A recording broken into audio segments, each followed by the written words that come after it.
ಮುಕ್ತ ದಿನಾಚರಣೆ August 1ರಂದು ಮಣಿಪ್ರಹ doctor ಯಾರು ಮಹಾಂತ ಶಿವಯೋಗಿಗಳ ಜನ್ಮದಿನದ ಪ್ರಯುಕ್ತ ಈ ಒಂದು ಆಚರಣೆಯನ್ನ ಮಾಡ್ತಾ ಇದ್ದಾರೆ. ಸುಮಾರು ಸ್ವಾಮೀಜಿಗಳನ್ನ ತಾವು ಕೇಳಿದ್ದೀರ. ತಮ್ಮೂರಲ್ಲಿ ಕೂಡ ಬೇರೆ ಊರಲ್ಲಿ ಕೂಡ ಅವರವರ ಜನ್ಮ ದಿನಾಚರಣೆಯನ್ನ ಅಡ್ಡ ಪಲ್ಲಕ್ಕಿ ಉತ್ಸವ ಮಾಡುವುದರ ಮೂಲಕ, ಡೋಲ ಬಾರಿಸುವುದರ ಮೂಲಕ ಒಂದು ಜಾತ್ರೆಯ ರೀತಿಯಲ್ಲಿ ಆಚರಣೆ ಮಾಡ್ತಕ್ಕಂಥದ್ದು ತಾವೆಲ್ಲ ಕಂಡಿದ್ದೀರ. ಬಟ್ ವಿಶೇಷ ಏನಪ್ಪಾ ಅಂದ್ರೆ ಈ ಒಂದು ಮಹಂತ ಶಿವಯೋಗಿಗಳು ವ್ಯಸನ ಮುಕ್ತ ದಿನಾಚರಣೆಯನ್ನ ಆಚರಣೆಯೊಂದಿಗೆ ನನ್ನ ಜನ್ಮ ದಿನಾಚರಣೆಯನ್ನ ಆಚರಣೆ ಮಾಡಿ ಅಂತೇಳಿ, ಹೇಗೆ ಜವಾಹರ್ಲಾಲ್ ನೆಹರು ಅವರು ತಮ್ಮ ದಿನಾಚರಣೆಯನ್ನ ಮಕ್ಕಳ ದಿನಾಚರಣೆ ಮಾಡಿದ್ರು, ಹಾಗೆ ಇವರ ದಿನಾಚರಣೆಯ ಪ್ರಯುಕ್ತ ನಾವು ಏನ್ ಮಾಡ್ತಾ ಇದೀವಪ್ಪ ಅಂದ್ರೆ ವ್ಯಸನ ಮುಕ್ತ ದಿನಾಚರಣೆಯನ್ನ ಮಾಡ್ತಾ ಇದೀವಿ. ಒಳ್ಳೆ ಟಾಪಿಕ್ ಇದೆ. ಯಾಕೆ ಅವರ ದಿನಾಚರಣೆ ಅಂದ್ರೆ ಈ ವ್ಯಸನ ಮುಕ್ತ ದಿನಾಚರಣೆ ಮಾಡಬೇಕು ಅಂತ ಹೇಳಿದ್ರೆ ಅದ್ರ ಹಿಂದೆ ಅವರ ಒಂದು ಇತಿಹಾಸ ಇದೆ. ಈ ಚಟಗಳನ್ನ ಬಿಡಿಸುವುದಕ್ಕೆ ತಮ್ಮ ಜೀವನವನ್ನೇ ಸವಿಸಿದ್ದಾರೆ. ಹಾಗಾಗಿ ಆ ಒಂದು ಉದ್ದೇಶಕ್ಕಾಗಿ ಅವರ ಜನ್ಮದಿನದಂದು ಅಂದ್ರೆ ಆಗಸ್ಟ್ 1 ಈ ಒಂದು ವ್ಯಸನ ಮುಕ್ತ ದಿನಾಚರಣೆಯನ್ನ ಮಾಡಲು ತಿಳಿಸಿದ್ದಾರೆ. ಪ್ರಮುಖವಾಗಿ ಏನೇನದಾವ ಅಂತ ನೋಡ್ತಾ ಹೋಗೋಣ. ಮಹಂತ ಸ್ವಾಮಿಗಳು ಎಲ್ಲಪ್ಪ ಅಂದ್ರೆ ಇಳಕಲ್ಲಿನ ಮಹಂತ ಶಿವಯೋಗಿ ಜೊತೆಗೆ ಇವರು ಜಮಖಂಡಿಯವರು ಕೂಡ. ಜಮಖಂಡಿಯವರೆಗೆ ಒಂದು ಚಿತ್ರಿಗಿ ಅಂತ ಗ್ರಾಮ ಇದೆ. ಆ ಗ್ರಾಮದಲ್ಲಿ ಹುಟ್ಟಿರ್ತಕ್ಕಂಥವ್ರು. ನೋಡೋಣ ಇವರು ಒಂದೊಂದೊಂದು ಏನದ ಅಂತೇಳಿ.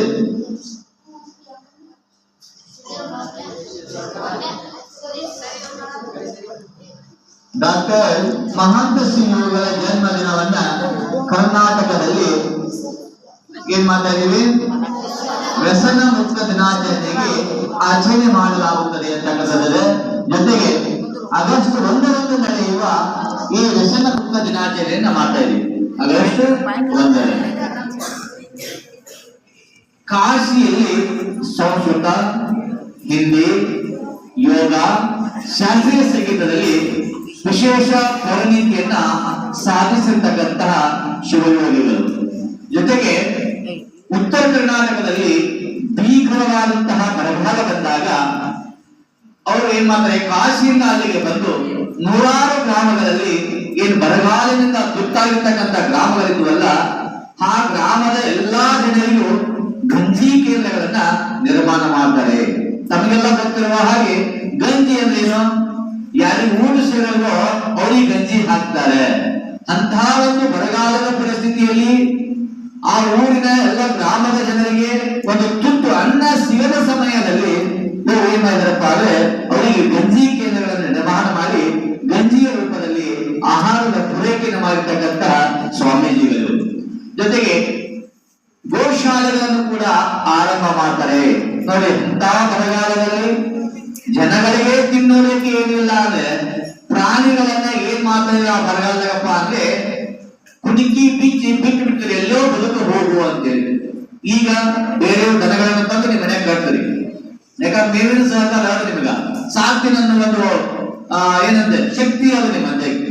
ಆ ಬರಗಾಲ ಸುಮಾರು ನಾನು ಹುಟ್ಟಿದಾಗ ಬಂದಂತ ಬರಗಾಲ ಅಂದ್ರೆ 1975. ನನಗೆ ಇದು ಬಹಳ ಲಿಂಕ್.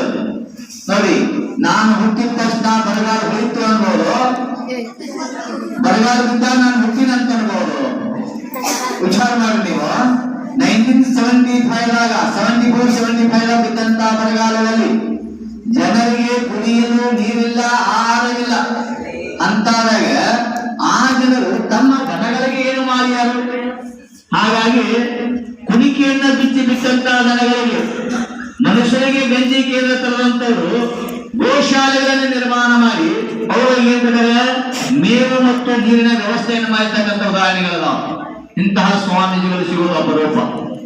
ಹಾಗಾಗಿ ಅವರ ದಿನಾಚರಣೆ ಎಂದು ವ್ಯಸನ ಮುಕ್ತ ದಿನಾಚರಣೆಯನ್ನ ಮಾಡ್ತಾ ಇದ್ದೀವಿ ಅಂದ್ರೆ ನಾವೆಲ್ಲರೂ ಧನ್ಯರು. ಇದೇ ಫಸ್ಟ್ ಟೈಮ್ ಮಾಡ್ತಾ ಇರೋದು. ಯಾಕೆ ಇಲ್ಲಿವರೆಗೆ ಮಾಡಲಿಲ್ಲ ಸರ್? ಈ ಸರ್ಕಾರ ಬಂದ ಮೇಲೆ ಈ ದಿನಾಚರಣೆಯನ್ನ ಆ ದಿನಾಚರಣೆಯಾಗಿ ಮಾಡಿ ಅಂತ ಆದೇಶ ಮಾಡಿದರೆ ಅದಕ್ಕೆ ಮಾಡಕತ್ತೀವಿ. ಬಟ್ ಅದರ ಪ್ರಯೋಜನ ಏನಾಗಬೇಕು? ಒಳ್ಳೇದಾಗಬೇಕು, ನಮಗೆ ನಿಮಗೆ ಒಳ್ಳೇದಾಗಬೇಕು. ನೆಕ್ಸ್ಟ್ ಏನಂತ ನೋಡಿ, 1970ರಲ್ಲಿ ಚಿತ್ತರಿಗಿ ಶ್ರೀ ವಿಜಯ ಮಹಾಂತೇಶ್ವರ ಸಂಸ್ಥಾನ ಮಠದ 19ನೇ ಮಠಾಧಿಕಾರಿ ಆಗ್ತಾರೆ ಅವರು. 19ನೇ ಪೀಠಾಧಿಕಾರಿ. ನಂತರ 2018ರವರೆಗೆ ಅಖಂಡ 48 ವರ್ಷಗಳ ಕಾಲ ಅವರ ಸಾಧನೆ ಏನಾಗದ ಬಹಳ ಅಪಾರವಾಗಿರ್ತಕ್ಕಂಥ ಸಾಧನೆಯನ್ನು ಕಾಣ್ತಾ ಇದ್ದೀವಿ. ಜೊತೆಗೆ ದುರ್ವ್ಯಸನಗಳು ಹಾಗೂ ದುಶ್ಚಟಗಳ ಬಗ್ಗೆ ಈಗಾಗಲೇ ಸರ್ ಹೇಳಿದ್ರು. ವ್ಯಸನಗಳಂದ್ರೇನು, ಚಟಗಳಂದ್ರೇನು ಅಂತೇಳಿ. ಇಲ್ಲಿ ಕೂಡ ಹಾಗೆ ನೋಡಿ, ದುರ್ವ್ಯಸನಗಳು ದುಶ್ಚಟಗಳ ಬಗ್ಗೆ ಸಾರ್ವಜನಿಕರಿಗೆ ಅರಿವನ್ನ ಮೂಡಿಸ್ತಕ್ಕಂಥ ಕೆಲಸ ಮಾಡ್ತಾರೆ. ನಮ್ಮ ಶಾಲೆ ಇದೆ, ಶಾಲೆಯಲ್ಲಿ ಮಕ್ಕಳಿಗೆ ಹೇಳ್ತೀವಿ, ಊರಾಗ ಹೋಗಿ ಹೇಳಕ್ ಹೋಗಿ ಹುಡುಗರು ಏನಂತಾರೆ, ಹೋಗು ಶಾಲೆ ಹೋಗು, ನೀ ಕುಡಿಯಲ್ಲ ನನಗೆ ಹೇಳಕ್ ಬಂದಿ ಅಂತಾರೆ. ಅಂತ ಗ್ರಾಮಸ್ಥರ ವಿರೋಧ ಹಾಕೊಂಡು ಹೇಳ್ತಕ್ಕಂಥವ್ರು. ಗ್ರಾಮದೊಳಗೆ ಎಷ್ಟೋ ಜನ ಇರ್ತಾರೆ, ಈ ಬುದ್ಧಿ ಹೇಳಕ್ ಹೋಗಿ ಬುದ್ಧಾರಣ ಅಂತಾರೆ. ಹಂಗಂದ್ರೆ ಏನ್ ಬರ್ತದೆ? ಬುದ್ಧಿ ಹೇಳಕ್ ಹೋದ್ರೆ ಬುದ್ಧಾರಣ ಅಂತಾರೆ ಅಂದ್ರೇನು? ಜಗತ್ತು ಬರ್ತಾರೆ. ಅಂತವ್ರ ಜೊತೆಗೆ ಇವರು ಏನ್ ಮಾಡಿದ್ರಪ್ಪ ಅಂದ್ರೆ ಅವರ ಮನಸ್ಸನ್ನ ಪರಿವರ್ತಿಸಿ ಜನರಲ್ಲಿರ್ತಕ್ಕಂಥ ದುಶ್ಚಟಗಳನ್ನೇ ತಮ್ಮ ಜೋಲಿಗೆಯಲ್ಲಿ ಭಿಕ್ಷೆಯ ರೂಪದಾಗ ಹಾಕಿದುಕೊಂಡಂತ ಸ್ವಾಮಿಗಳು. ಹೆಂಗ್ ಹಾಕೊಂಡು ಸರ ಹೆಂಗ್ ಹಾಕೊಂಡು ಅವ್ರು ಏನಂತಾರಮ್ಮ, ಅವರ ಮನಸ್ಸನ್ನ ಪರಿವರ್ತಿಸಿ ಜನರಲ್ಲಿರ್ತಕ್ಕಂಥ ದುಶ್ಚಟಗಳನ್ನ ಅವ್ರ ಜೋಲಿಗೆ ಹಾಕೊಂಡ್ರಂತೆ. ಉದಾಹರಣೆಗೆ ಗುಟ್ಕಾ ತಿಂತಾನೆ, ಗುಟ್ಕಾ ಚೀಟ್ ಕಸರೋದದ, ಜೋಲಿಗೆ ಹಾಕೊಳ್ಳೋದದ, ಹೋಗಿ ಮಾಡ್ಕೊಳ್ಳೋದನ, ಸುಡೋದದ. ಕುಡಿತಾರೆ, ಬಾಟ್ಲಿ ಕಸಕೊಳ್ಳೋದದ, ಒಳಗೆ ಹಾಕೋದದ, ಒಯ್ದವನ ಚೆಲ್ಲೋದದ. ಹೀಗೆ ಸುಮಾರು ಜನರ ಒಂದು ದುಶ್ಚಟಗಳನ್ನ, ವ್ಯಸನಗಳನ್ನ ತನ್ನ ಜೋಳಿಗೆಯಲ್ಲಿ ಹಾಕಿಕೊಳ್ಳುವುದರ ಮೂಲಕ ಇಡೀ ಗ್ರಾಮಗಳನ್ನೇ ಪರಿವರ್ತನೆ ಮಾಡಿರ್ತಕ್ಕಂಥ ಮಹಾಶಿವಯೋಗಿಗಳು. ಜೊತೆಗೆ ನೋಡಿ, ವ್ಯಸನ ಮುಕ್ತ ಸಮಾಜ ನಿರ್ಮಾಣಕ್ಕೆ ಶ್ರಮಿಸಿದವರು ಯಾರು? ಡಾಕ್ಟರ್ ಮಹಾಂತೆ ಶಿವಯೋಗಿಗಳು. ಬಾಗಲಕೋಟೆಯ ಜಮಖಂಡಿ ತಾಲೂಕಿನಲ್ಲಿ ಬರ್ತಕ್ಕಂಥ ಹಿಪ್ಪರಗಿ ಗ್ರಾಮದೊಳಗೆ ಆಗಸ್ಟ್ 1ರಂದು 1930ರಲ್ಲಿ ಜನ್ಮ ತಾಳ್ತಾರೆ. ಅವರು ತಮ್ಮ 10ನೇ ವಯಸ್ಸಿಗೆ ಸೌದಿಗೆ ಅಂತ, ಸೌದಿ ಊರು ಬರ್ತದ, ಆ ಸೌದಿಗೆ ವಿರಕ್ತ ಮಠದ ಕಿರಿಯ ಸ್ವಾಮೀಜಿಗಳಾದವರು 10ನೇ ವಯಸ್ಸಿನಾಗೆ. ನಿಮ್ಗೆಲ್ಲ ವಯಸ್ಸು ಈಗ ಯಾರು ಒಬ್ಬರ ಸ್ವಾಮೀಜಿ ಆಗ್ತೀರ? ಸಾಧ್ಯನೇ ಇಲ್ಲ. ಜೊತೆಗೆ ಹಲವು ಸಮಾಜಮುಖಿ ಕಾರ್ಯಗಳನ್ನು ಕೂಡ ಮಾಡಿದ್ದಾರೆ ಅವರು. ಸಮಾಜಮುಖಿ ಕಾರ್ಯಗಳೇನು? ಅಲ್ಲಿ ಹಿಂದೆ ಗೊತ್ತ ನೋಡಿ, ಸಮಾಜಮುಖಿ ಕಾರ್ಯಗಳೇನಪ್ಪ ಅಂದ್ರೆ ನಿರಂತರ ಅನ್ನದಾಸೋಹ ಮಾಡಿದ್ರು. ಕೇವಲ ಬರಗಾಲದಲ್ಲಿ ಮಾತ್ರ ಅಲ್ಲ, ನಿರಂತರ ಮುಂದುವರಿಸಿದರು. ಜೊತೆಗೆ ವಚನ ಮಾಂಗಲ್ಯವನ್ನ ಮಾಡಿದರು. ದೇವದಾಸಿ ವಿಮೋಚನಾ ಸಂಸ್ಥೆಯನ್ನು ತೆಗೆದರು. ದೇವದಾಸಿಯರ ಮಕ್ಕಳಿಗೆ ಟ್ರಸ್ಟ್ ಸ್ಥಾಪನೆಯನ್ನು ಮಾಡಿದರು. ನಿರುದ್ಯೋಗಿಗಳಿಗೆ ಮತ್ತು ವಿಧವೆಯರಿಗೆ ಕಾಯಕ ಸಂಜೀವಿನಿ ವ್ಯವಸ್ಥೆಯನ್ನ ಮಾಡಿದರು. ಎಷ್ಟೋ ಜನಕ್ಕೆ ಉದ್ಯೋಗ ಇರಲಿಲ್ಲ, ಅವರಿಗೆ ಉದ್ಯೋಗ ಹೋಗ್ತಕ್ಕಂಥ ಕೆಲಸ ಮಾಡಿದ್ರು. ವಿಧವೆಯರಿಗೆ ಕಾಯಕ ಸಂಜೀವಿನಿ ಸಂಸ್ಥೆಯ ಮೂಲಕ ಕೆಲಸ ಕೊಟ್ಟರು. ನಿಸರ್ಗ ಚಿಕಿತ್ಸೆಯನ್ನ ಮಾಡಿದ್ರು.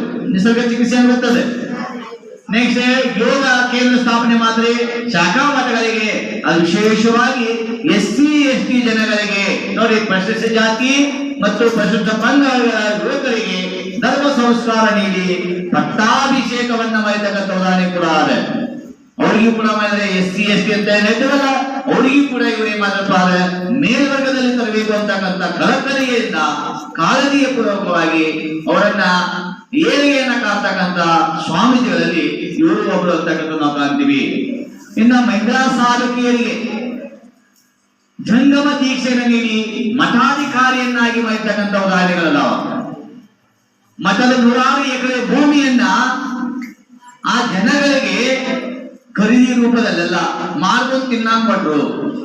ಅದನ್ನೇ ಗೊತ್ತಾಗಲ್ಲ, ಮಾರ್ಕೊಳಕ್ ಕೊಟ್ಟಿಲ್ಲ, ಹೊಲ ನಿಮ್ಗೆ ಆಗಲಿಲ್ಲ ಅಂದ್ರೆ ಹಂಗ ಮಠದ ಒಂದು ಹೊಲಗಳನ್ನ ಆ ಗ್ರಾಮದ ಜನರಿಗೆ ಮಾರಿಕೊಳ್ಳಲು, ಕೃಷಿ ಮಾಡಿಕೊಳ್ಳಲು, ಬದುಕೊಳ್ಳಲಿಕ್ಕೆ ಮಾಡಿರ್ತಕ್ಕಂಥ ಒಂದು ಸಮಾಜಮುಖಿ ಕಾರ್ಯಗಳನ್ನು ಕೂಡ. ನೆಕ್ಸ್ಟ್ ನೋಡಿ, ಬಂತವರಲ್ಲಿ ಪ್ರಮುಖವಾಗಿ ಡಾಕ್ಟರ್ ಮಹಾಂತ ಶಿವಯೋಗಿ ಸ್ವಾಮೀಜಿಯವರು ಏನ್ ಮಾಡಿದಪ್ಪ ಅಂದ್ರೆ ವ್ಯಸನ ಮುಕ್ತ ಸಮಾಜ ನಿರ್ಮಾಣಕ್ಕೆ 1975ರಿಂದ ಕೈಗೊಂಡ ಮಹಾಂತ ಜೋಳಿಗೆ ಕಾರ್ಯಕ್ರಮ ಅತ್ಯಂತ ವಿಶಿಷ್ಟವಾಗಿರ್ತಕ್ಕಂಥದ್ದು. 1975 ಮೈ ಡೇಟ್ ಆಫ್ ಬರ್ತ್. ನೆಕ್ಸ್ಟ್ ನೋಡಿ, ಕುಡಿತದ ಚಟದಿಂದ ಪರಿಶಿಷ್ಟ ಜಾತಿಯ ಯುವಕನಪ್ಪ ಸಪ್ತ ಸುದ್ದಿ ಅವರಿಗೆ ಗೊತ್ತಾಯ್ತಂತೆ. ಅವಾಗ ಅವ್ರ ಮನೆಗೆ ಹೋಗಿ ಸಾಂತ್ವನ ಹೇಳ್ತಾರೆ. ಜೊತೆಗೆ ಅವರ ಪತಿ ಮತ್ತು ಪತ್ನಿ ಮತ್ತು ಮಕ್ಕಳು ಉಪವಾಸದಿಂದ ದುಃಖಿಸುವುದನ್ನ ಕಾಣ್ತಾರೆ. ಅದಕ್ಕೆ ಅವರು ಪರಿಹಾರವನ್ನು ಕೂಡ ನೀಡ್ತಾರೆ. ಜೊತೆಗೆ ನೋಡಿ, ದುಶ್ಚಟಗಳಿಂದ ಹಾಳಾಗಿರುವುದನ್ನ ತಿಳ್ಕೊಂಡು ಅಂತಹ ದುಶ್ಚಟಗಳಿಗೆ ಒಳಗಾಗಿರುವವರನ್ನ ಮುಕ್ತಿಗೊಳಿಸುವ ಏಕೈಕ ಉದ್ದೇಶದಿಂದ ಇವರು ಏನ್ ಮಾಡ್ತಾರೆ, ಮಹಂತ ಜೋಳಿಗೆ ಯೋಜನೆಯನ್ನ ಪ್ರಾರಂಭ ಮಾಡ್ತಾರೆ. ಮಹಂತ, ಆ ಜೋಳಿಗೆ ಹೆಸರೇ ಅವ್ರ ಹೆಸರು ಮಹಂತ ಜೋಳಿಗೆ ಅಂತೇಳಿ. ನೆಕ್ಸ್ಟ್ ನೋಡಿ, ಬಟ್ಟೆಯ ಚೀಲದ ಜೋಳಿಗೆ ಹಿಡಿದು, ಚೀಲ ಆಲ್ಮೋಸ್ಟ್ ಅದು ಗೊತ್ತದೆ, ಬಟ್ಟೆಯ ಚೀಲ ಇತ್ತು. ಕುಡಿತದ ಚಟದಿಂದ ನಿಧನರಾದ ಆ ಪರಿಶಿಷ್ಟ ಜಾತಿ ಯುವಕನ ಕೇರಿಗೆ ಮೊದಲಿಗೆ ತೆರಳಿದ ಸ್ವಾಮೀಜಿಗಳಲ್ಲಿ ಈ ಮಹಾಂತ ಶಿವಯೋಗಿಗಳು. ಅಲ್ಲಿವರಿಗೆ ಯಾರು ಹೋಗಿರ್ಲಿಲ್ಲಂತೆ. SC ST ಜನರ ಕೇರಿಗೆ ಯಾವ ಸ್ವಾಮೀಜಿಗಳು ಹೋಗಿರ್ಲಿಲ್ಲಂತೆ. ಅದರಲ್ಲಿ ಮೊದಲಿಗೆ ಯಾರಪ್ಪ ಅಂದ್ರೆ ಡಾಕ್ಟರ್ ಮಹಾಂತ ಶಿವಯೋಗಿಗಳು. ಅಲ್ಲಿನ ಗುಡಿಸಲು ಮನೆಗಳಿಗೆ ತೆರಳಿ ಮದ್ಯಪಾನ ಆಗಿರ್ಬೋದು, ತಂಬಾಕಾಗಿರ್ಬೋದು, ಎಲ್ಲಾ ರೀತಿಯ ದುಶ್ಚಟಗಳಾಗಿರ್ಬೋದು ಆ ಜನತೆಗೆ ಮನಮುಟ್ಟುವಂತೆ ಹೇಳಿ ಚಟಗಳನ್ನ ಬಿಡ್ರಪ್ಪ ಅಂತಕ್ಕಂಥ ಮಾತನ್ನ ಹೇಳುವುದರ ಮೂಲಕ ಅವರ ಒಂದು ಮನನ ಪರಿವರ್ತನೆ ಮಾಡಿರ್ತಕ್ಕಂಥದ್ದು ಕೂಡ ನಾವು ಕಾಣ್ತೀವಿ. ದುರ್ವ್ಯಸನಿಗಳು ತಮ್ಮ ಎಲ್ಲಾ ದುಶ್ಚಟಗಳ ವಸ್ತುಗಳನ್ನ ಸ್ವಾಮೀಜಿಯವರ ಜೋಳಿಗೆಗೆ ಹಾಕ್ತಿದ್ರಂತೆ. ನಂತರ ನೋಡಿ, ಇನ್ನೆಂದೂ ನಾವು ಅವುಗಳನ್ನ ಬಳಸುವುದಿಲ್ಲ ಅಂತ ಹೇಳಿ ಪ್ರಮಾಣವನ್ನ ಮಾಡಿ ಅವೆಲ್ಲ ಚಟಕ್ಕೆ ಸಂಬಂಧಪಟ್ಟಂತ ವಸ್ತುಗಳನ್ನ ಅವರ ಜೋಳಿಗೆಯಲ್ಲಿ ಹಾಕುವುದರ ಮೂಲಕ ಏನ್ ಮಾಡಿದ್ರು, ಚಟಗಳನ್ನ ಬಿಟ್ಟು ಬಿಡ್ತಕ್ಕಂತ ಒಂದು ಸನ್ನಿವೇಶವನ್ನ ಆಗ ಕಾಣ್ತಾ ಇದ್ರು.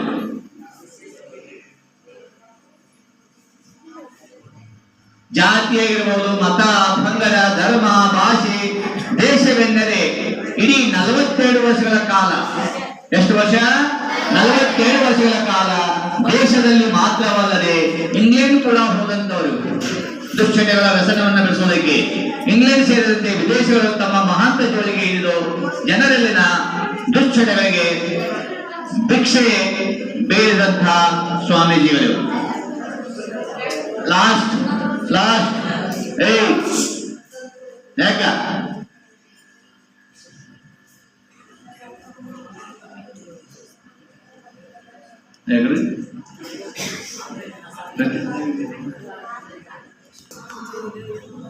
ನೆಕ್ಸ್ಟ್, ಮಹಾಂತ ಶಿವಯೋಗಿಗಳು ವ್ಯಸನ ಮುಕ್ತ ವ್ಯಕ್ತಿ, ಕುಟುಂಬ, ಸಮಾಜ, ಗ್ರಾಮಗಳ ನಿರ್ಮಾಣ ಮಾಡುವ ಜೊತೆಗೆ ತಮ್ಮ ಜೋಳಿಗೆ ಕರ್ಮಗಳು ನಾಡಿನ ಪ್ರಖ್ಯಾತ ವೈದ್ಯರನ್ನಾಗಿರಬಹುದು, ಸಮಾಜ ವಿಜ್ಞಾನಿಗಳನ್ನಾಗಿರಬಹುದು, ಸಾಹಿತಿಗಳಾಗಿರಬಹುದು, ಸಮಾಜ ಕಲೆಯ ಕವಿಗಳಾಗಿರಬಹುದು, ಧರ್ಮ ಗುರುಗಳಾಗಿರಬಹುದು, ಎಲ್ಲರನ್ನ ಆಹ್ವಾನಿಸಿ ಉಪನ್ಯಾಸ ನೀಡುವುದರ ಮೂಲಕ ಜನರಲ್ಲಿರ್ತಕ್ಕಂಥ ಒಂದು ವ್ಯಸನಗಳನ್ನ, ಚಟಗಳನ್ನ ಬಿಡಿಸುವಂತ ಕೆಲಸ ಮಾಡಿದರು.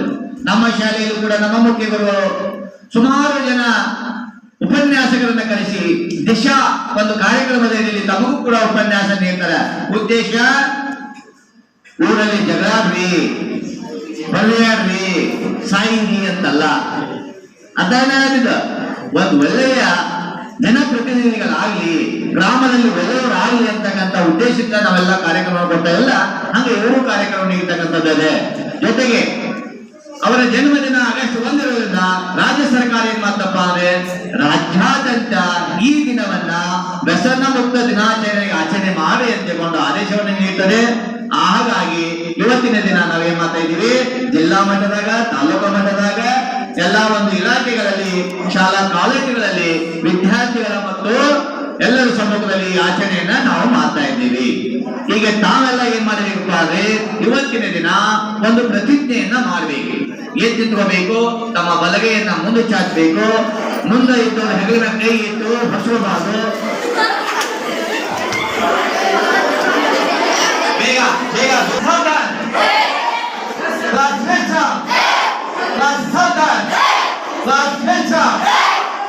ಇವತ್ತಿನ ದಿನ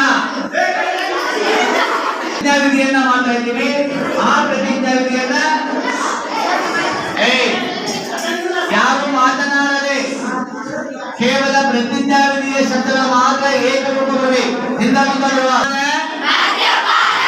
ಮಾದಕ ವಸ್ತು, ತಂಬಾಕು ವಸ್ತುಗಳ ಸೇವನೆಯು ನನಗೆ ಮತ್ತು ಮಾನವ ಸಮಾಜಕ್ಕೆ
ಸ್ವಾಮೀಜಿಗಳ ಜನ್ಮದಿನದ ಈ ಶುಭ ದಿನದಂದು ನಾನು ಮದ್ಯಪಾನ, ಮಾದಕ ವಸ್ತು, ತಂಬಾಕು ವಸ್ತುಗಳನ್ನು ತ್ಯಜಿಸುತ್ತೇನೆ ಹಾಗೂ ಇನ್ನೆಂದಿಗೂ ಮುಟ್ಟುವುದಿಲ್ಲ ಎಂದು ಪ್ರತಿಜ್ಞಾ